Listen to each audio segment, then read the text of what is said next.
come and fly away with me. Don't you be afraid, everything will change. You and I, jumping off the edge. They say dreamers never die, so come and fly, come and fly, come and fly away with me. We're rising, we're falling, we're making moves. We're climbing, we're soaring, 1,000 views. We're rising, we're falling, we're making moves. We're climbing, we're soaring, 1,000 views.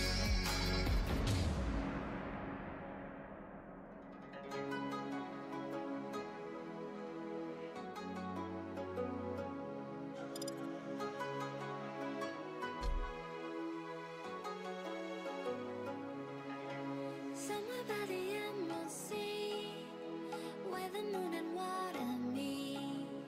Somewhere close to harmony, when the world is sound asleep.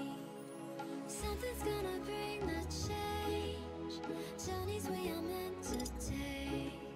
Something at the edge of space, calling us to fly away. Don't you be afraid, everything will change. You and I, jumping off the edge. They say dreamers never die, so come and fly, come and fly, come and fly away with me. We're rising, we're falling, we're making moves. We're climbing, we're soaring, 1,000 views. We're rising, we're falling, we're making moves. We're climbing, we're soaring, 1,000 views. Come and fly away, come and fly away, come and fly away with me. Come and fly away, come and fly away, come and fly away with me. Something's gonna bring the change, journeys we are meant to take. Something at the edge of space, calling us to fly away.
but there's no time for regrets. I've been flying from town to town, from London to Taiwan. I've been all around the globe trying to protect your soul. We are heroes tonight. We will fly above the sky. We are heroes tonight. Yeah. We are heroes tonight. We will fly above the sky. We are heroes tonight.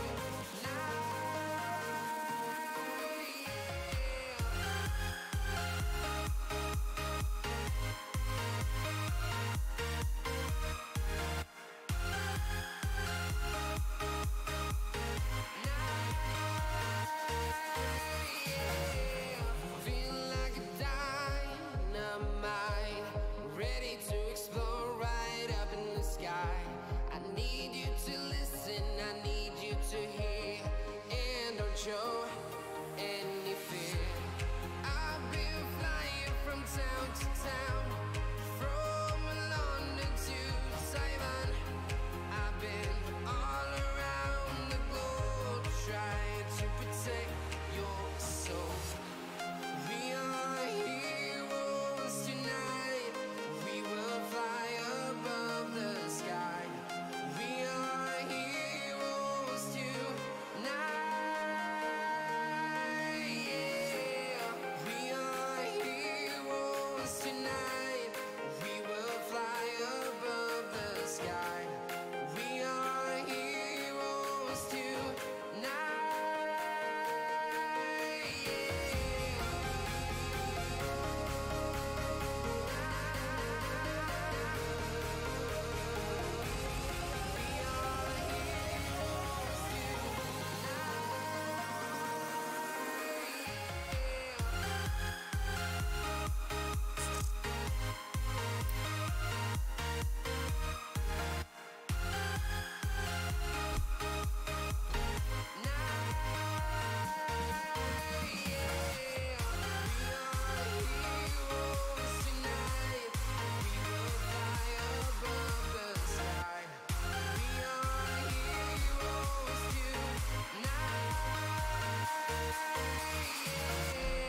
I've been flying from town to town, from London to Taiwan.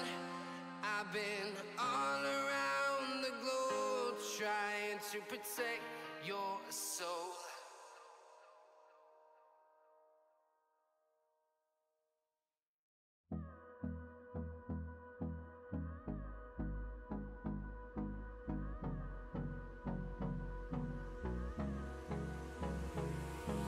Hold me close till I get up. Time is barely on our side. I don't wanna waste what's left. The storms we chase are leading us, and love is all we'll ever trust. Yeah, no, I don't wanna waste what's left. And on we'll go, through the wastelands, through the highways, till my shadow turns to sun rays. And on we'll go, through the wastelands, through the highways. And on we'll go.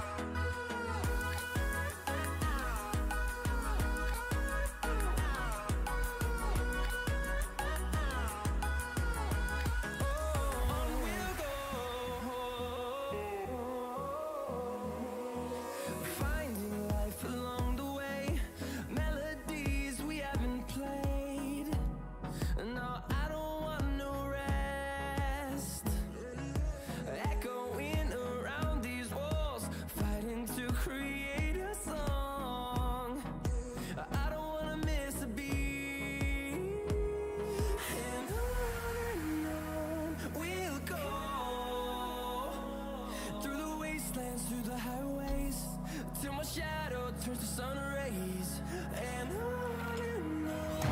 we'll go through the wastelands, through the highways, and on we'll go.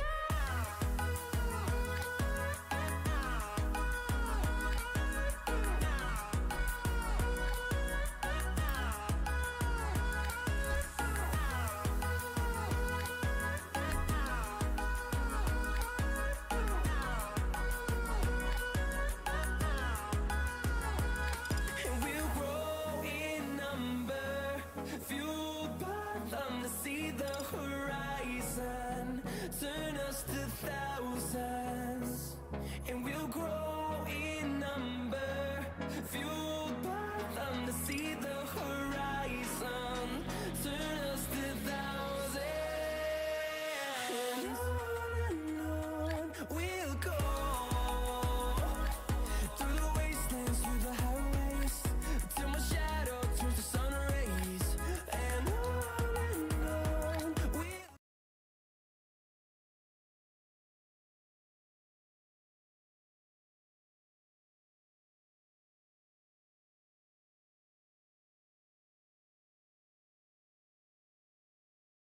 Good evening, guys, and welcome to the end of the round one here of Rage Champions. I'm joined with one of the most profound players in South African Quake, and actually quite an honor for me to be sharing the mic with you. Welcome, Shase. Thank you. Pleasure to be here. I mean, it doesn't go without saying that you are one of the most experienced players in the local scene. I'm not sure, do you have international experience? I know that's ignorant from me, but I'm just going to ask you rather than wonder. So I actually have more international experience in Warcraft 3 than I do in Quake, but yeah, I have been to DreamHack for Quake Live. Wow, that's... So I have a bit of international experience in That's comms, quite yeah. something. I mean, just to be able to go overseas and play a game, you know, as a South African, that's not something that many people get to achieve. So that's quite fantastic. It looks like we got the veto on the go here. Not just yet, but both of them saying, yeah, sure, we can start, but neither of them are quite keen to get it going. Oh, we actually need to go into the lobby, I think that's why, so we can figure out who is on the left and the right-hand side, because that then determines... It should be the lower seeded player, or the higher seeded player, the better seeded player rather, which is SwiftManslayer. So he should choose first. So the way the system works, it gives a little bit of an advantage to the worse off seed. So basically, higher seeded player picks first, lower seeded player picks second, and then the loser of the first map picks third. Okay. Yeah, that's quite nice. I like that they give the underdog of the second map the choice of third map. It's just one of those things that boosts their confidence a little bit. Yeah, for sure. I think it's. I don't know if I super agree with it, but in this world, in South Africa with Quake, where we have such a vast skill disparity, I think it's a little bit too much of an advantage. But I think it's okay, and for me against Phantom, it plays off very well because I'm the lowest seeded player there. So that's fantastic. If he wins his map and I win my map, I get to pick the third map. So that's awesome. Okay, I mean, I suppose that's true because... Did you say that the higher seeded player picks first, which means the lower seed will be playing their map second? I suppose it would be better to play the higher seed map second for the underdog, because that would mean he can win his map, lose the second map, and then choose third map. But it doesn't quite work out like that. Anyway, let's put it on Jules here. I don't think we're going to be playing any TDM tonight. Yeah. I know that you're coming out of a ranked game now. So heading into round number 2, who is your opponent looking like? So it's actually going to be the winner of this matchup, I believe. Okay, so which you've is actually got real interesting for me. I get to see the tricks. Okay. Okay, cool. SwiftManslayer definitely the favorite heading into this one. We did get to see him playing at VS and actually had some impressive moments. So I'm definitely going to be keen to see how he progresses. And I mean, I'm sure he's a bit bummed out that he's got you in the second round, but it's never set and done. Yeah, sure. The thing with SwiftManslayer though is he has so much potential. This guy's awesome. I'm actually still using his hand fan that he lent me at at the VGL Championships at Comic-Con. I saw that, man. That's awesome. Yeah, but this dude's aim is so good. He just needs a bit more experience. He needs to work on his decision making and his routes, how he moves. But when his experience catches up to the rest of us, he's definitely looking like a top contender with this aim. His LG and rail is off the charts. Do you know how old he is? Because he looked fairly He looked really young. I'm guessing Yeah. he's somewhere between 6 and 7. Okay, no. I'm thinking you'd say 16 or 17, and even that was a bit young. But he looked like he may be somebody who's in his low 20s or something like that. And that's, Yeah, probably somewhere between 20 and 23 would be my guess. I mean, he must be the youngest player in the upper end of the Quake players in South Africa. Generally, they're over 30.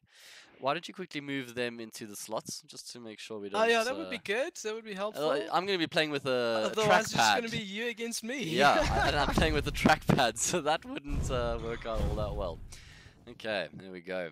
Jumping into the first map, Ruins of Sarnath, the map which lends itself to calculated duels, I'd say. It's one of those maps where you don't really run into each other without much prior warning. There's quite a lot of space around this map, and it means that you want to make sure that you take a duel on your terms when they are less frequent.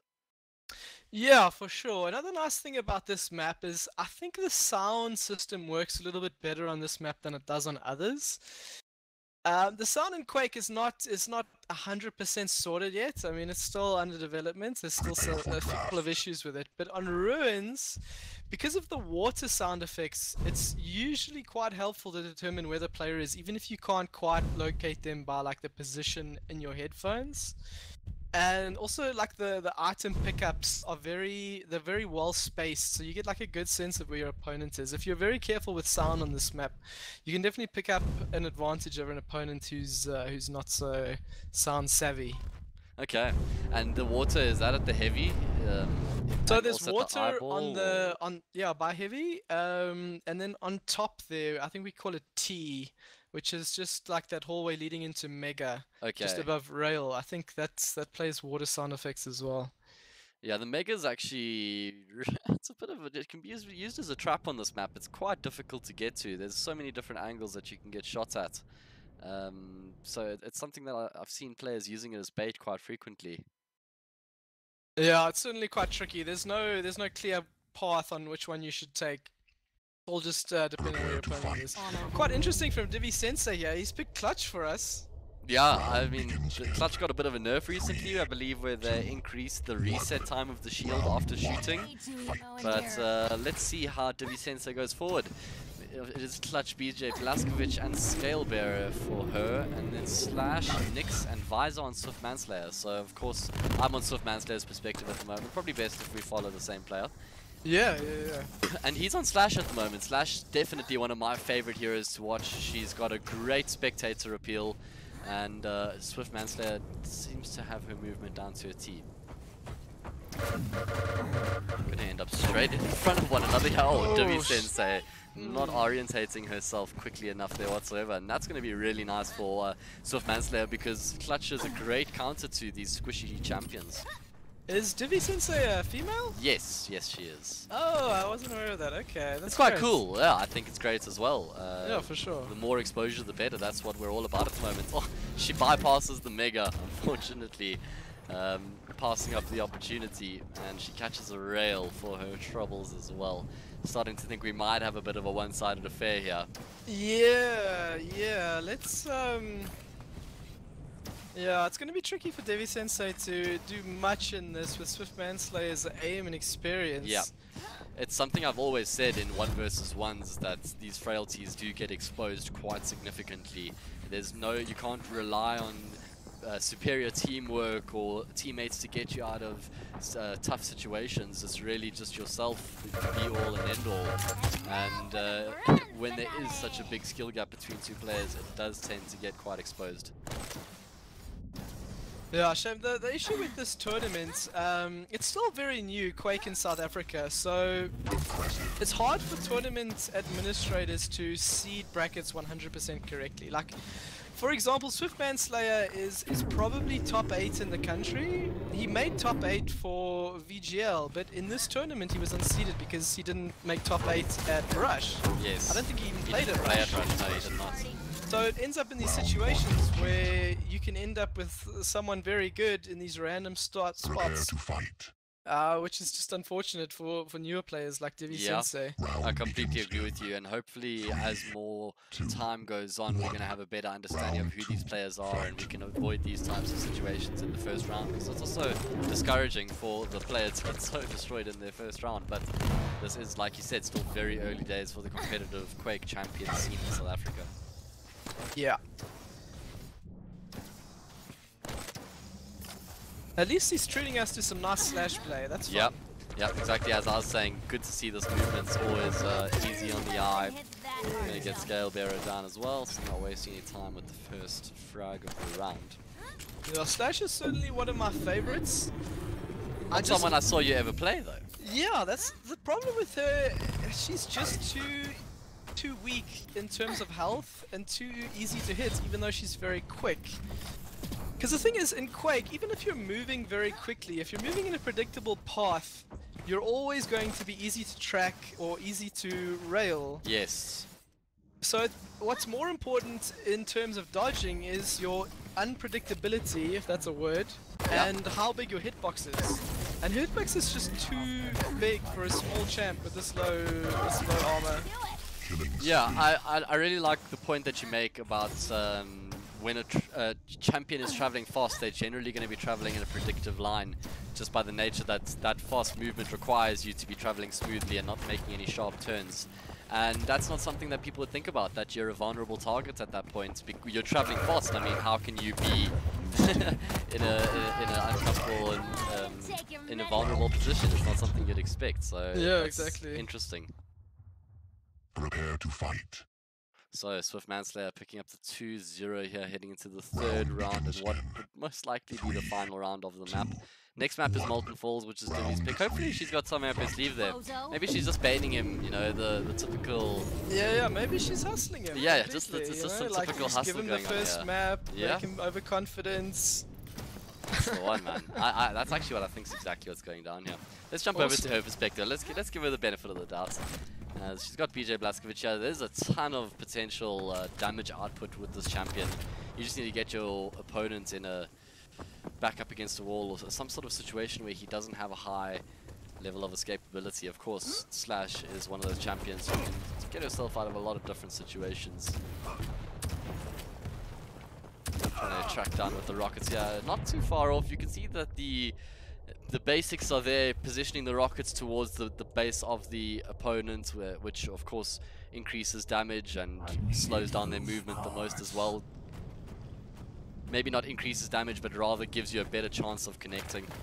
Yeah, I wonder what DiviSensei's gaming history is like. Is she a CS player? Is this, does she play any other Quake before this? I actually don't have much information. I'll definitely add her after this and try and get an idea of how she's gotten involved in the scene and sort of how long she's been playing for, and just encourage. I mean, it's great to see players that we're not familiar with signing up for these competitions. I mean, we had 29 people, I believe, sign up. SwiftManslayer is actually really low here. He nearly went down. That was very close, very close. Yeah, he was, he needed to be careful there. He was looking a bit close for comfort at one stage. That was quite exciting. Yeah. Quite exciting. See, we do still have our moments. Let's have a look at the stats quickly. While we have a moment, 100. Excuse me, there 100% rail accuracy for SwiftManslayer. That's quite impressive. 11 of 11. You don't see that every day. Yeah, of course Divi wasn't flying around the map, but still, it's never easy to land 100% railgun accuracy when you have at least double-digit shots. For sure. Divi didn't land any rails or LG that game. Yeah, that's, I mean, of course that's an integral part of a duel. You know, those railguns, I'm sure you can give us some info on that, just trying to get chip damage down before you take an engagement. Oh yeah, I've been called quite a rail heavy player. In fact, there's an international player that goes by the nickname Demon. Yeah.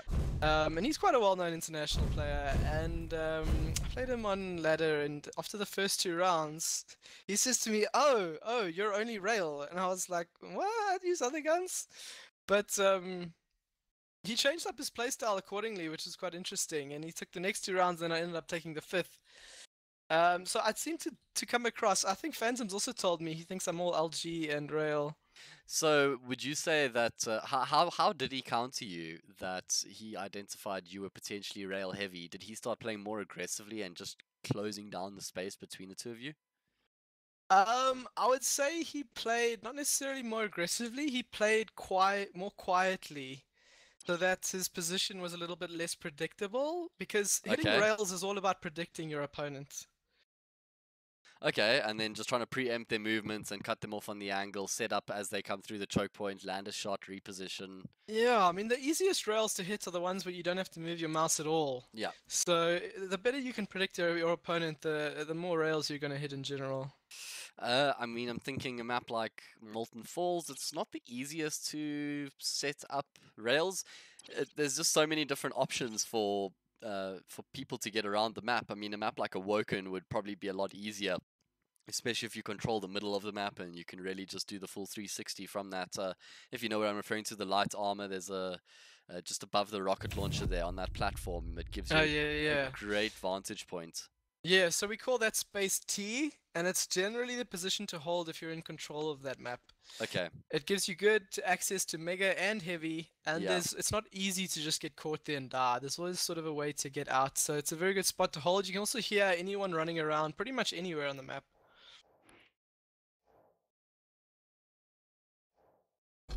What would you consider your favorite map? I think my favorite is probably Awoken, but I don't think it's my strongest. Okay. Strangely enough. I remember that was the first map of the grand final between you and Phantom. Yeah, And that the was my first pick. round went to 4 minutes 57 seconds, and you got a kill on him and right at the end. And I thought, here we go, we have a game on our hands. And then he changed up his play style completely, and it just went way more aggressive. It just seemed like it was a lot more space between the two of you in that first round, and in the second round, it's completely different play style. So what happened in that case was when we started there, Phantom was a lot more nervous than I was. Speaking to him, he said he was very nervous on the start of working, and you could see it with his rails, which were missing. Or even if I was standing still, they were just wild, you know. So it's almost like, I'm not sure if he did it intentionally, Yeah. but he used the time to sort of get comfortable with the game. Okay, yeah. I don't think he did it intentionally. You know what? It was just. As you say that to me, I remember him saying that he was like just trying to take it nice and slow in the first round, just get a feel for the game. So what you're saying to me and what he said to me there, putting 2 and 2 together, sounds like that may have been what he was doing, is trying to play his nerves down a little bit, get his focus in on the game, just land a couple of railgun shots and then get in from there, which is actually a sign of some real high-class play. Yeah, but I don't think he did it with like intentionally with that thought process. I think what he did is nerves almost make you a little bit scared, and I think he was just trying to avoid direct confrontation until he was feeling comfortable with the game. Nice use of Visor's piercing sight there. The shield coming through, but SwiftManslayer actually getting quite low there. Thought that DiviSensei might find the kill. So something I want to ask you about Visor. Do you think it's a good idea to pop your piercing sight straight from the beginning of the round, or would you recommend rather waiting a couple of seconds, because it might be that you can predict your opponent's movements in the initial stages of the round? Yeah, for sure. I would recommend waiting as long as you have a good idea of where your opponent is. I think most players use visor vision way too soon. I think Phantom's pretty good with this actually, in using it kind of slowly off the start. There's no point in using it right off the start in the beginning, because if you know where your opponent is based on your spawn. If you spawn somewhere around heavy, he's going to spawn somewhere around mega, and there's not going to be an engagement for a little while. So Prepare to fight. most of the time it really just pays to hold off until you sort of need to, or you feel like, okay, he could be on top of me now, and then you use it. Yeah, okay. It's also quite nice in a situation where maybe you have a champion up and the round's starting to close out, and you can actually avoid your opponent by seeing exactly where he's moving. Anyway, Yeah, we're nowhere near that stage now. Some nice rails here by SwiftManslayer. Actually connects 3. There's a 4th. Can he make it 5? No, he goes for the gauntlet. Giving us some entertainment, if ever. I'm a little bit jealous of SwiftManslayer's LG skin here. I think that's either an epic or a legendary skin. It's very pretty, man. Ooh, I know that one right there, Yeah. that is quite aesthetically pleasing. I don't have that one. That would be nice. Maybe put that up on for grabs, you know, with your guys' game. Loser. Yeah. If he wins, he Finally gets to you could do keep that. it, and if you win, he has to give it to you. That would be so cool if you could trade skins. Yeah. Oh, can you not trade skins in this game? No. Oh, damn, that really No, it's not sucks. like CS. Yeah, I mean, I guess they don't want to make a market out of it, right? Well, I'm not sure if they don't want to, but it's certainly they've got a lot of things to work on before they get to that Yeah. kind of thing to work on. Yeah. So it looks like round 2 maybe over here soon.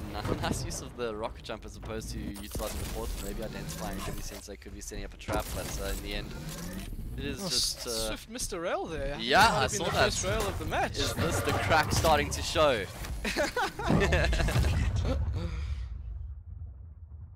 Yeah, SwiftManslayer looking good here. You're going to have to be on your A game when you take him on in the next week. Round begins. Going to be some good games next week, actually. 2, 1. Cyanide, Round 3, Phantom, fight. and Wait, I Stanton. don't think Cyanide's playing Phantom until round of 8, so that's still 2 weeks away. Oh, wait, okay. I thought they were in round 2. No, because I know Cyanide's already bought his ticket to rAge. Okay. Well, So he I'll wouldn't have done that if he needed to beat Phantom to Yeah. qualify. True that. I'm going to pull up the bracket after this game and we can just discuss it. Cool. Looks like this might be over a little bit quick. It's one of those things with quick games when you have such a one-sided matchup. The best of 3 can be 15 to 17 minutes in and out. Yeah, shame. It's nice of DiviSensei to start taking interest in the game. She obviously doesn't have like a lot of experience, but it's very cool that she took it upon herself to enter a tournament and give it a go. 100% agree with you. I mean, that's how you have to start. You need to begin somewhere. You're not just going to become top level in the game without getting beaten down a couple of times. And Oh yeah, I got this is beaten down many a times. Yeah, that's it. This is valuable experience for her, and I really would like it, or would like to see her continuing to give it a go in these competitions and enter regardless of the results. And you will learn from the experience. It's just about grinding it out and learning what your mistakes were. Yeah, for sure. I'm gonna put up the bracket. I'll send you the link if you want, and then you. Oh, can, that's cool. I've got it here in You my got it already. shortcuts. Oh, nice, nice. This guy's on the ball. Quicker than me, even. Okay. I can't put it on the screen, unfortunately. I haven't got it set up in OBS that I can capture the window on this laptop. So that was a bit slack of me not to set that up beforehand. Apologies, guys. But we will take you through it vocally. So let's get a look here.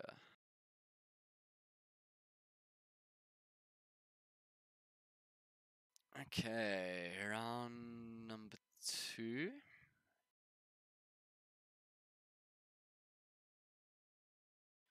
Okay, so Phantom Warpath. That's the round number 2. All right, so yeah, that was my mistake. He's got to play, as you said, if Cyanide beats James Laker. So he bought his ticket before he beat James Laker. He needs to be careful. Yeah, he's very confident. I It'll be mean, interesting to see if this James Laker was some nerf in disguise there, some Smurf, sorry. And then It looks like he is seed number 8, Cyanide. Yes. So compared to James Laker, who's at 24, so there's quite a gap there. Just moving down the bracket, Void against what should be Scary. I believe Saber forfeited his match. He didn't pitch up. That was the game that we were originally going to try and cast. oh, okay. So that should be Void against Scary. Of course, Void, the heavy favorite for that. I really love watching Void play the game. I like the way that he goes about his calculated engagements. He has a fairly passive playstyle in a lot of cases, and he'll just keep distance between him and his opponents until the fight is on his terms, at least for as much as he can control. Yeah, for sure. Void's a tricky one. It's always fun playing him. He plays a smart game, but I do think he's a little bit too defensive at times. Sometimes he'll give up an item that he wouldn't really need to just to stay alive. Sometimes he enters a mode where he's just like plus back no matter what. Yeah. And I think it lends itself to making mistakes. Yeah, okay, I got you. That does make sense. Too passive is obviously not a good thing. Anything in any play style in the extreme is going to burn you one way or another. Yeah, exactly. So then moving along, of course, we got yourself against what is now SwiftManslayer. That's going to be a really good game. I mean, at least for considering the games we've had in the past, how competitive they've been. The game I did a couple nights ago was also quite one-sided. So I'm looking forward to that one. Definitely going to be casting Yeah, that. that should be fun. And then after that, we've got drama against Mad Matt. Suppose Mad Matt should be the favorite. Excuse me, drama, of course, going to be the favorite for that one. He played at Rush as well, and certainly impressed me every now and again with some of his aggressive playstyle. Yeah, Drama's a pretty solid player. Definitely expect him to take that series. Mad Matt, I don't think has enough experience yet, but Mad Matt is not like he's not terrible. He can aim, he can move. Yeah. So I would certainly expect Mad Matt to take at least a couple of champs down. So it should be a fun series to watch, even though Drama's still the heavy favorite there. Okay. Anonymous and Adrenaline. Now that might be the most closely contested round 2 match. Yeah, that's certainly the match of the round 16s. Yeah.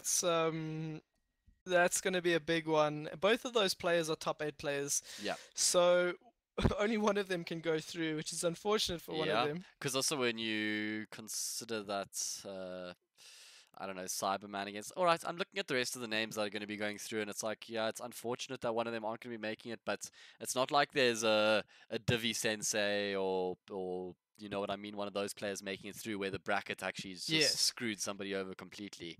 Of course, nothing untoward DiviSensei. Is just saying that would be unfortunate. But Anonymous and Adrenaline, I'm going to ask you for a prediction on that one. Well, I like to base my predictions on history, and history tells me Adrenaline's going to win. But I do see Anonymous is actually practicing from home these days, which is quite rare for this guy. Okay, I mean, this so guy normally... Yeah, he normally just pitches up at tournaments and he's like, "Hi guys, does anyone have Quake for me on CDs? I need to install it Quake, and then I'll be right in there."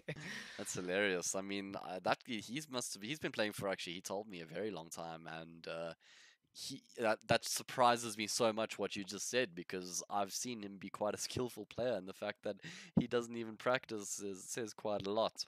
Yeah, we actually played a couple of practice games the other night, and he took a round with me. His timing's improved, his aim's getting better. I still want to predict Adrenaline, but not like, definitely not like any kind of walkover. I would say maybe quite possibly. I would give it maybe a 60-40 odds to Adrenaline. All right. I must say that Anonymous, now that he's practicing, I wonder if that's down to the fact that Quake is just getting more traction and gaining more exposure in the country. If it's just like, hey, maybe it's actually worth me investing more of my time in this game. Of course, a couple of years ago, it wasn't really any return on it, but now it's turning out to be actually some decent stuff on the line. Yeah, for sure. And what that's doing is it's pulling players out of the woodwork. There's other players that we haven't even heard of yet, like Spaceman. Spaceman was a very good player in Quake Live. And I've seen him every now and then start playing QC, and he's playing it more and more the more comps we see. So yeah, I'm sure he's seeing it, and he's like, "Oh man, I should be there." Yeah, that's great. I mean, just looking at the prizes alone, you can see through each tournament they've been increasing. We started with Rush, where it was the laptop and then the keyboard in second place, and it was a bit sucky that there was such a massive gap between the two of them. But now that's been rectified. I mean, the prizes for this competition are great, and in fact, I'm going to let you in a bit of a secret that they're actually adding more prizes as well, so that I think everybody up till 8th position will actually be getting something decent. Oh, that's amazing. Yeah, that's what we need. Yeah, because it also means that people who are investing money and resources to get up to Joburg to play at rAge are still going to be getting some sort of a return. Yes, for sure. Like just the fact that you've even made it to rAge means you're guaranteed. I think they call it a goodie bag. Yeah, but now they're actually adding some more onto that potential hardware. So I mean, it's actually cool. It's hardware. It's not like a mouse or a mouse pad. It's actually, I don't want to say what it is in case it doesn't come through and then people get set up for disappointment. But it's quite significant stuff, which is amazing. Very cool. Very cool. All right, so we've got Chaotic and Manimal going head-to-head later on. That game might be played between 9:30 and 10, so I'm going to hang around and see. If that game's at 10, might be a bit late for me. I am quite ill at the moment, so I'd like to get some rest. But if it's at 9:30, I'll try to squeeze it in. And if I'm going to do it, I'll definitely hit you up and try and rope you in for another one. Hopefully we Okay, get a awesome. closer game, but it's definitely been a pleasure casting with you, and going forward, I'd love to do it some more. Yeah, it's been a lot of fun, man. Thanks for having me. Okay, lovely. Guys, gonna jump over to some music. Like I said, we might have a game later, so stick around on the channel. Just check it out between 9:30 and 10. If not, enjoy the rest of your evening. But we also, before I go, have another round of online games coming up this week, and they are going to be a lot better than this past week, so definitely check them out. Cool, guys. Enjoy the rest of your evening. Shase, once again, thank you so much for joining me. It's been a pleasure, and I certainly look forward to some more in the future. Awesome. I'll see you later, maybe. Cheers, guys. Through the wastelands, through the highways, and on we'll